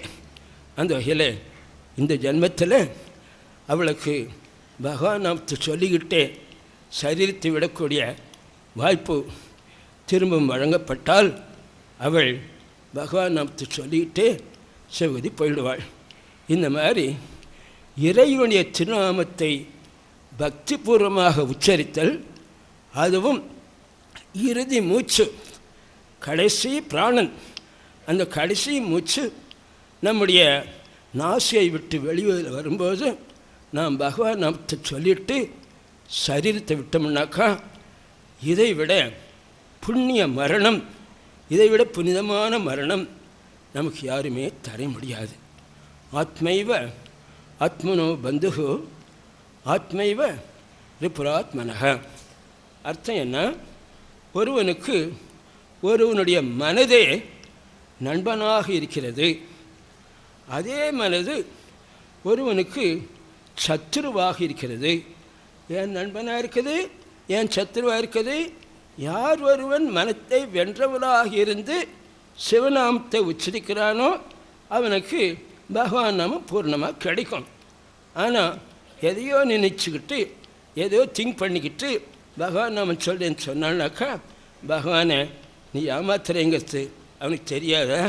அந்த வகையில் அந்த நாம ஜபத்தை அவன் ஏற்றுக்கொள்ள மாட்டான். உன்னை திரும்பவும் இந்த சம்சார சாகரத்தில் வீழ்த்தி தள்ளுவான். இது ஒரு நம்பிக்கை. அதனால் அந்த வகையில் நாம் நமக்கு ஒரு விமோச்சனத்தை இந்த நாமத்தை உச்சரிப்பதன் வாயிலாக நாம் பெற்றாக வேண்டும்.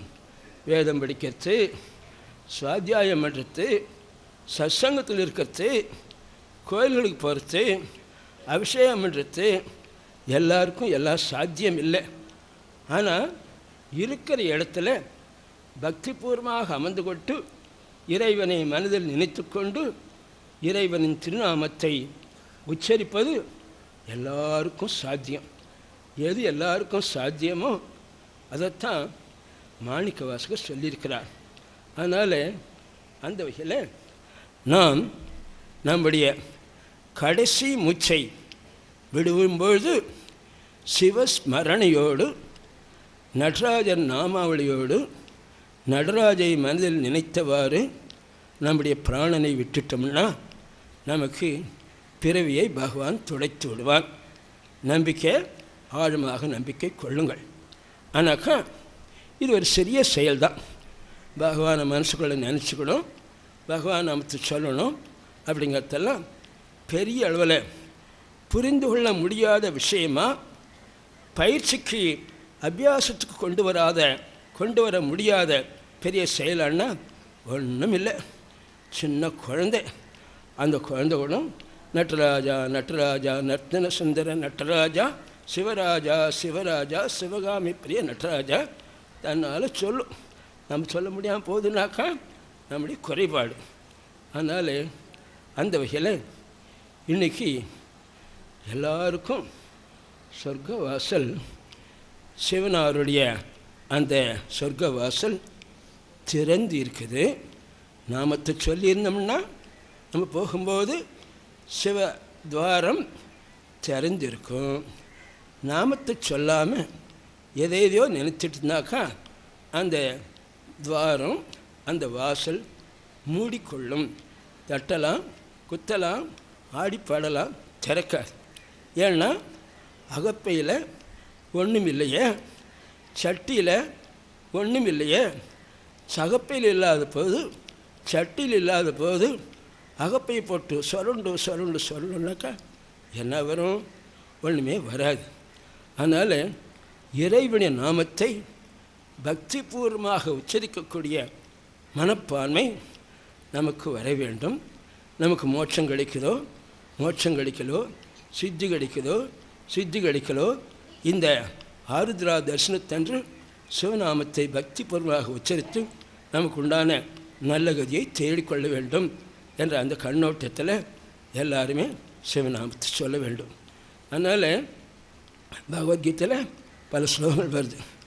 அந்த காலேச்ச மாமேவ ஸ்மரன் முக்த்வா கலேவரம் எக பிரயாத்தி தெஜந்தேகம் ச யாத்தி பரமாம் கதிம் அனன்யா சிந்தயந்தோ மாம் ஏ ஜனா பரிபாசத்தே தேஷாம் நித்யாபியுக்தானாம் யோகக்ஷேமம் வகாமியகம்.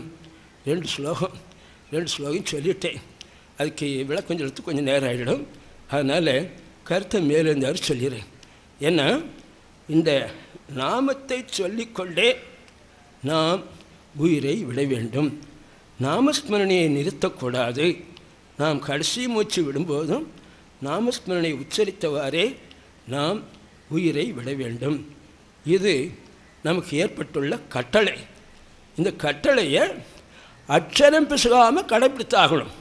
இதில் 90% கடைப்பிடிச்சிட்டேன், 90% கடைப்பிடிச்சிட்டேன், எனக்கு 95 மார்க் கொடு, எனக்கு 98 மார்க் கொடு, கதை இல்லை. அதனால் பகவான் 100க்கு 100 மார்க் போட்டு உள்ளே கூட்டிக்குவான். இல்லைன்னா இங்கேயே கடன் சொல்லிட்டு நம்மளை தள்ளி விட்டுடுவான். பாவனை பக்தி இதுதான் முக்கியம்.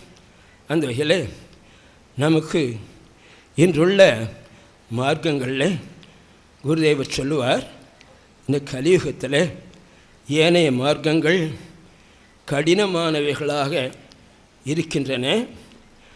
அங்கே மூச்சை அடக்கணும், மனதை அடக்கணும், மூச்சு நிம்மதியாக அது ஒடுங்கணும்.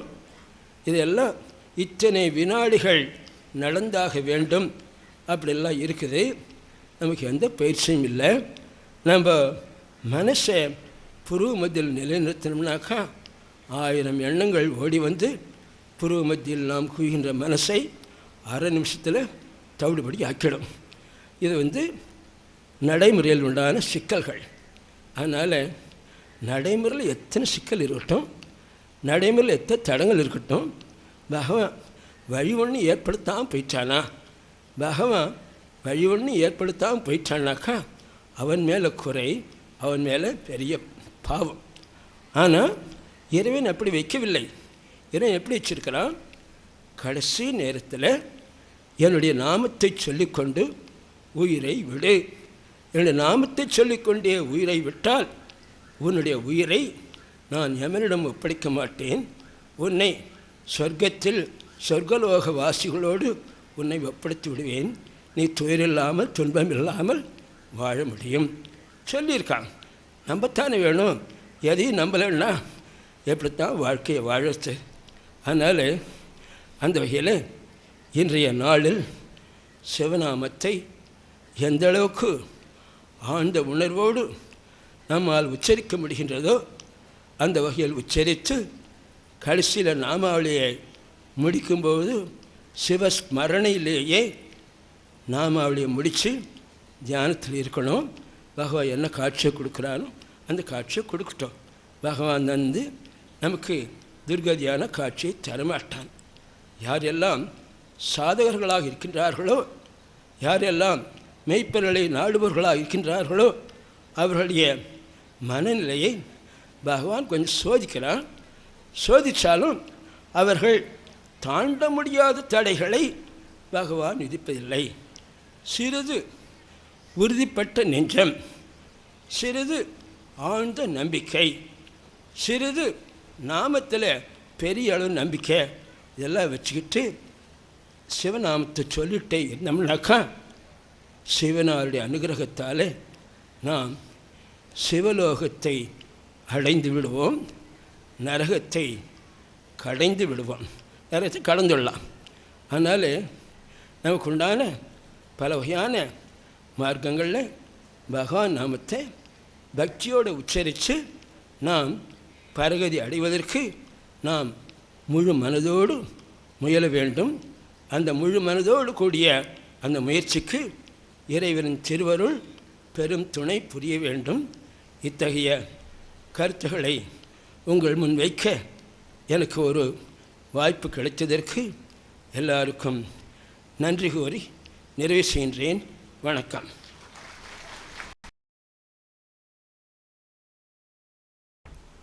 ஓம் சதாசிவசமாரம்பாம் சங்கராச்சாரியமத்யமாம் அஸ்மதாச்சாரியபரியந்தாம் வந்தே குருபரம்பராம். ஓம் ஸ்தாபகாய ச தர்மஸ்ய சர்வதர்மஸ்வரூபிணே அவதாரவரிஷ்டாய ஸ்ரீராமகிருஷ்ணாய தே நமः. ஜனனீம் சாரதாம் தேவீம் ராமகிருஷ்ணம் ஜகத்குரும் பாதபத்மே தயோ ஸ்ரித்வா பிரணமாமி முகுர்முகுः. நம ஸ்ரீயதிராஜாய விவேகானந்தசூரயே சச்சிசுகஸ்வரூபாய சுவாமினே தாவஹாரிணே குருராதிரநாதிஷ்ச குருः பரமதைவதம் குரோः பரதரம் நாஸ்தி தஸ்மை ஸ்ரீ குரவே நமः.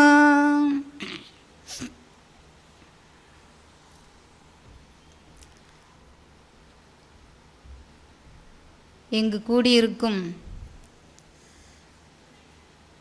ஸ்ரீராமகிருஷ்ணருடைய அருள் செல்வர்களாகிய மூத்த துறவியர்கள் அனைவருக்கும் மற்றுமுள்ள எல்லா துறவியர் பெருமக்களுக்கும் அம்பாக்கள் அனைவருக்கும் எனது பணிவான அன்பான வணக்கங்கள். மற்றும் இங்கு கூடியிருக்கும் பக்த பெருமக்கள் அனைவருக்கும் எனது அன்பும் நமஸ்காரமும்.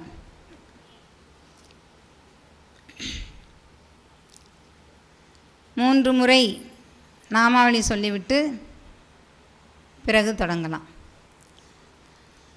ஓம் சக்தி ஓம் சக்தி ஓம் சக்தி ஓம் ஆதிசக்தி மகாசக்தி பராசக்தி ஓம்.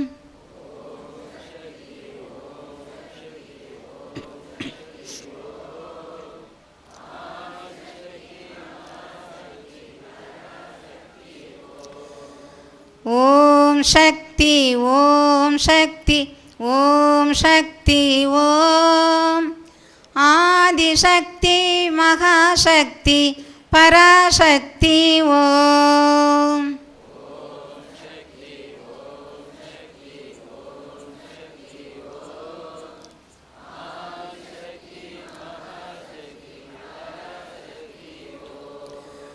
ஓம் சக்தி ஓம் சக்தி ஓம் சக்தி ஓம் ஆதிசக்தி மகாசக்தி பராசக்தி ஓம்.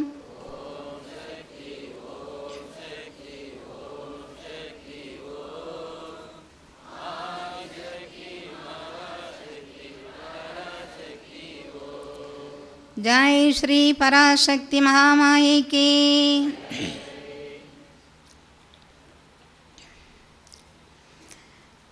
இங்கு நாம் திருமூவரினுடைய 20வது பக்தர்கள் மாநாட்டில் கலந்து கொண்டு அந்த ஆனந்த வெள்ளத்தை அள்ளி பருகி அனுபவித்தற்காக நாம் அனைவரும் ஒன்று கூடியுள்ளோம். எனக்கு அமைந்திருக்கும் தலைப்பு ஸ்ரீ ராமகிருஷ்ணர் என்ற அருள் வெள்ளம்.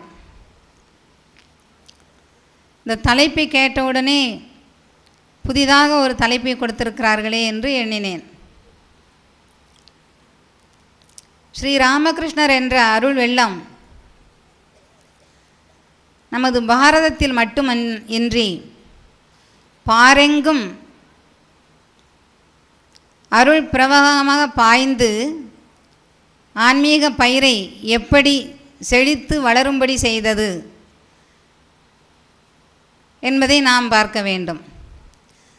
பகவான் ஸ்ரீ ராமகிருஷ்ணருக்கு துறவி சிஷ்யர்களைப் போலவே அதைவிட அதிகமாகவே இல்லற சிஷ்யர்கள் இருந்தார்கள்.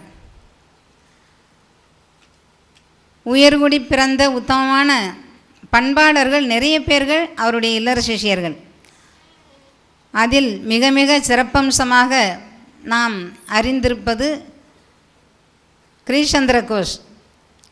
அவரை பொதுவாக பாவத்தின் மொத்த வடிவம் என்று சொல்வார்கள். அவரை பற்றி அவரே கூறுகிறார் ஒரு இடத்தில். சுவாமி விவேகானந்தர் அமெரிக்கா சென்று வந்ததற்கு பிறகு இளந்துறவியர்களுக்கும் பிரம்மச்சாரிகளுக்கும் சுவாமி விவேகானந்தர் வகுப்பெடுத்து கொண்டிருக்கிறார். அப்பொழுது இடையில் கிரீஷந்திர கோஷ் வந்து விடுகிறார். வந்தவுடன் சுவாமிஜி வகுப்பை நிறுத்திவிட்டு குருதேவரை பற்றி, அதாவது ஸ்ரீ ராமகிருஷ்ணரை பற்றி இவர்களுக்கு நீங்கள் ஏதாவது சொல்லுங்கள் என்று கூறுவார். அப்பொழுது அவர் சொல்லுவார், உங்களுக்கு முன் ஸ்ரீ ராமகிருஷ்ணரை பற்றி நான் என்ன சொல்ல முடியும் என்று. இல்லை, நீங்கள் தான் சொல்ல வேண்டும் என்று சொன்னவுடன் அவர் எழுந்து சொல்லுவார், இந்த கல்கத்தா வாசிகளாகிய உங்கள் அனைவருக்கும் தெரியும் என்னுடைய வாழ்க்கையை பற்றி. சாக்கடையவாது காலால் தீண்டலாம், எனது வாழ்க்கை அதைவிட மோசமானது. அவ்வளவு தீண்டத்தகாத நிலையில் வாழ்ந்தவன் நான்.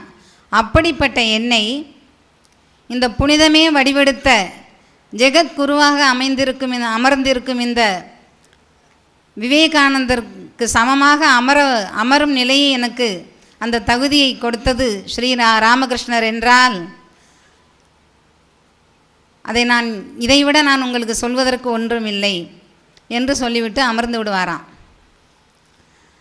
இப்படி ஒவ்வொருவருடைய இல்லறத்தாருடைய வாழ்க்கையில் அவரவருடைய தகுதிக்கேற்ப அவரவருடைய உள்ளத்தில் அந்த அருள் வெள்ளம் பாய்ந்து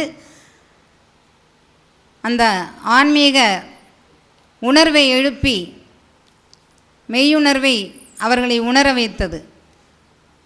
பிறகு உலகத்துக்கெல்லாம் அந்த அருள் வெள்ளம் பாய வேண்டும். அதை எப்படி கொண்டு செல்வது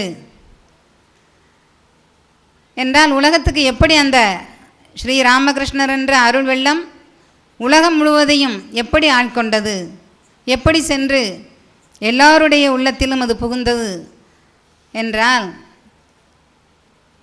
தக்ஷிணேஸ்வரத்தில் சத் சம்பாஷணை நடந்து கொண்டிருக்கிறது.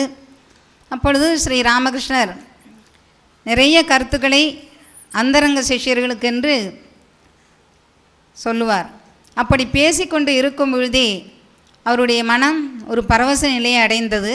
அப்பொழுது வைஷ்ணவ பழமொழியாகிய ஒரு பழமொழியை அவர் கூறுகிறார்.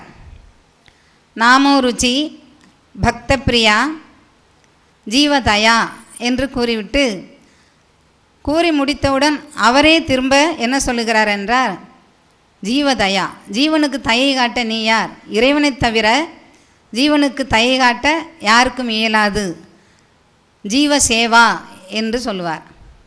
இந்த வார்த்தையை கேட்டவுடன் சுவாமி விவேகானந்தருடைய மனத்தில் மின்சாரம் பாய்ந்தது போல் ஒரு உணர்வு.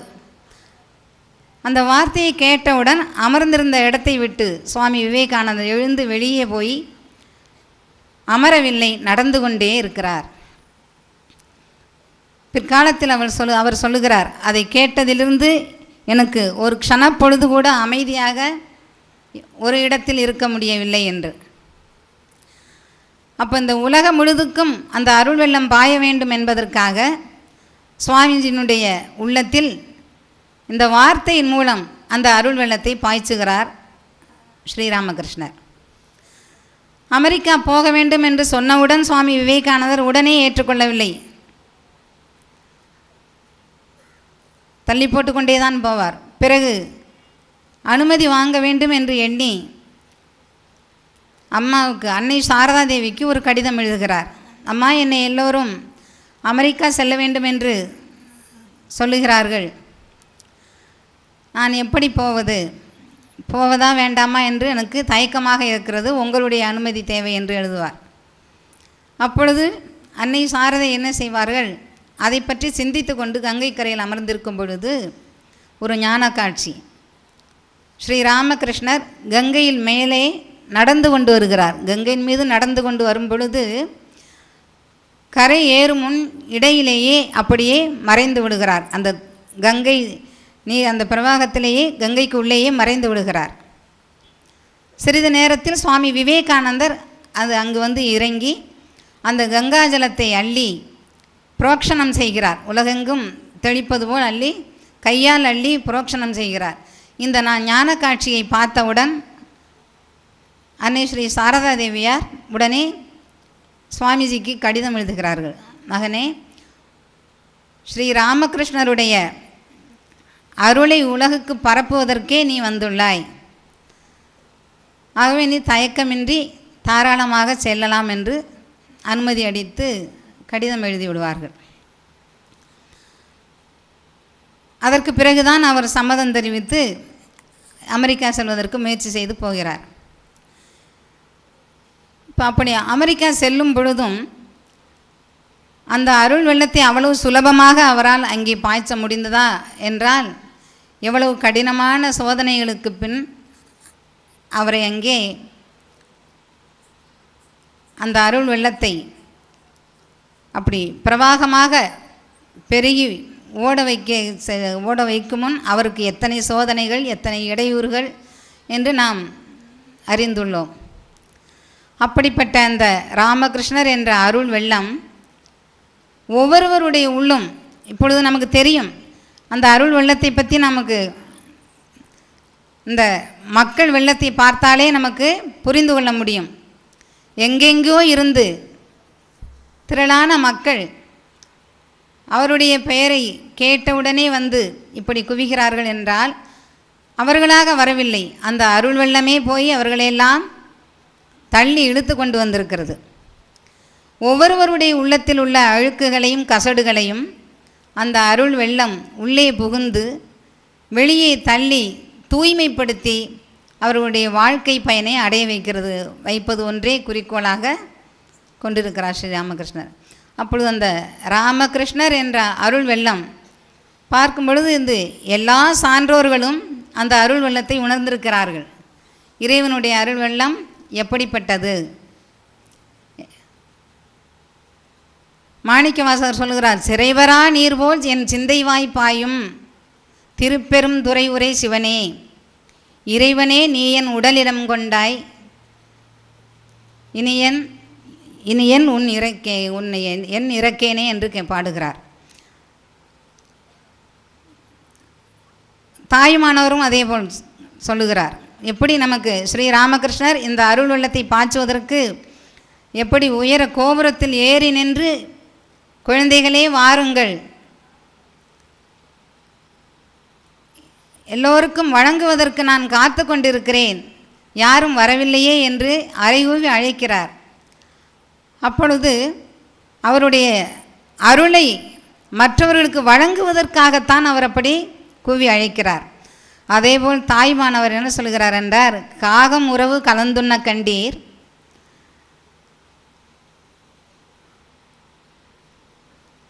காகம் உறவு கலந்து உண்ண கண்டீர். அருள் அதாவது போகம், அருள் இந்த போகம் புசித்து பூரணமாகி அருள் வெள்ளம் பூரணமாய் பொங்கி ததும்பி கிடக்குது ஐயோ, நாம் எடுத்த சேகம் இனி விழுமுன் அள்ளி புசிப்பதற்கு சேரவாரும் ஜெகத்தீரே என்று அழைக்கிறார். அதற்கு பிறகு வந்த ஸ்ரீ ராமகிருஷ்ணர் அவருடைய அருளை பரப்புவதற்கு எல்லோரும் வாருங்கள் வாருங்கள், நான் இப்படி எல்லோரையும் தேடி அழைக்கிறேனே, யாரும் வரவில்லையே, அம்மா அவர்களெல்லாம் எப்பொழுது வருவார்கள் என்று கூவி கதறி அழுது அழைக்கிறார். அப்போ அந்த அருள் வெள்ளம் அவருக்குள் எவ்வளவு பொங்கி ததும்பி கொண்டு இருந்தது என்பதை நம்மால் உணர முடிகிறது. அதை கொடுப்பதற்காகத்தானே அவர் தவிக்கிறார். அப்படி எல்லோருமே அந்த அருளை உணர்ந்திருக்கிறார்கள்.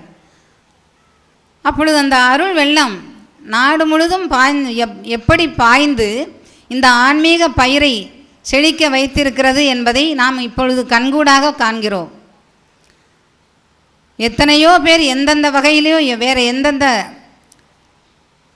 செயல்களில் ஈடுபட்டிருந்தாலும் ஸ்ரீ ராமகிருஷ்ணனுடைய பேரை கேட்ட ஒரு மாத்திரத்திலேயே அவர்களுடைய உள்ளம் ஈர்க்கப்படுகிறது.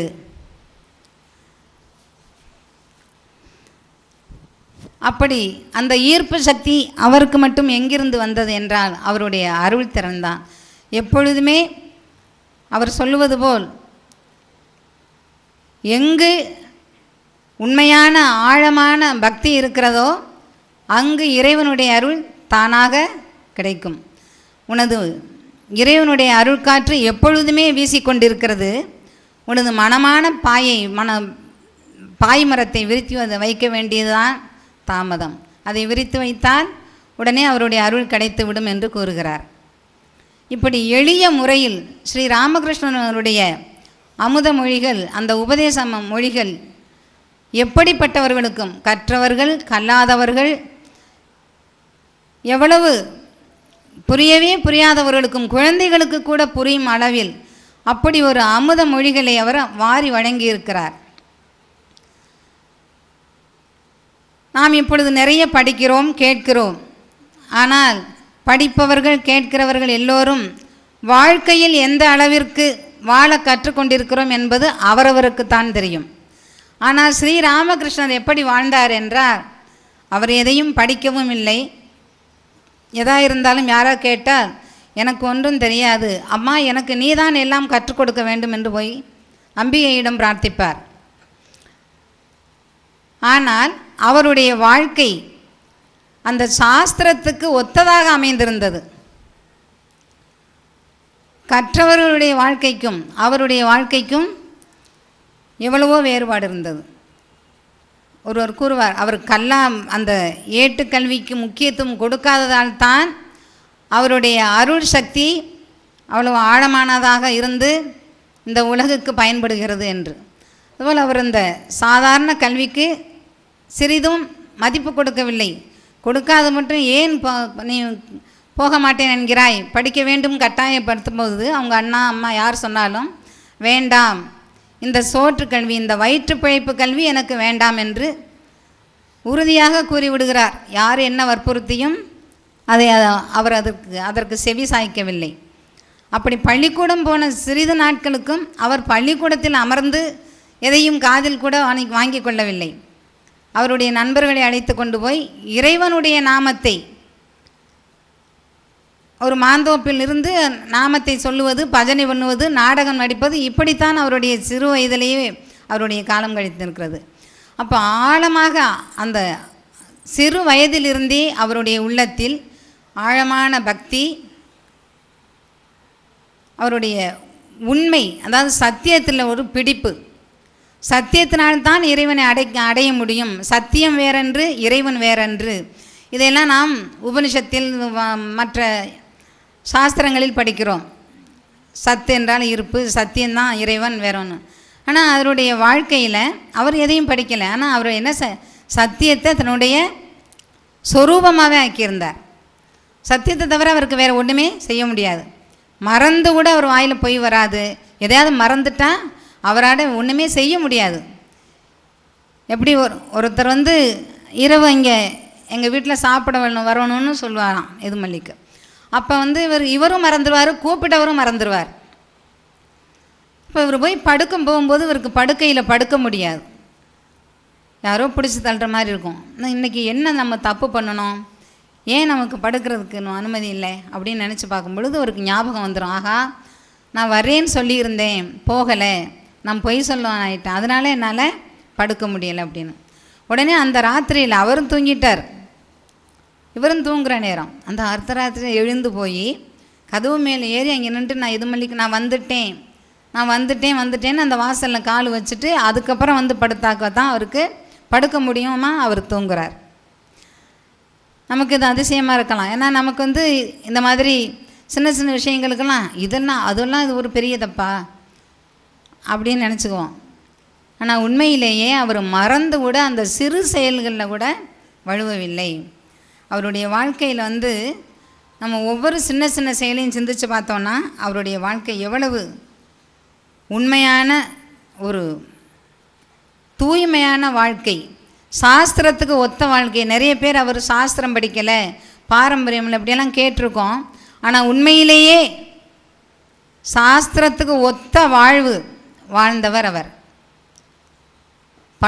சாஸ்திரம் படித்தவர்கள்னால் அதுக்கு அந்த சாஸ்திரத்தில் படித்ததை அவர்களுடைய வாழ்க்கையில் கொண்டு வந்திருக்கிறார்களா இல்லையா என்பது அவர்களுக்கு தான் தெரியும். ஆனால் உண்மையிலேயே சாஸ்திரத்துக்கு அவர் முக்கியத்துவம் கொடுக்கலை, அந்த சாஸ்திரத்தின்படி அவருடைய வாழ்க்கை அமைந்திருந்தது.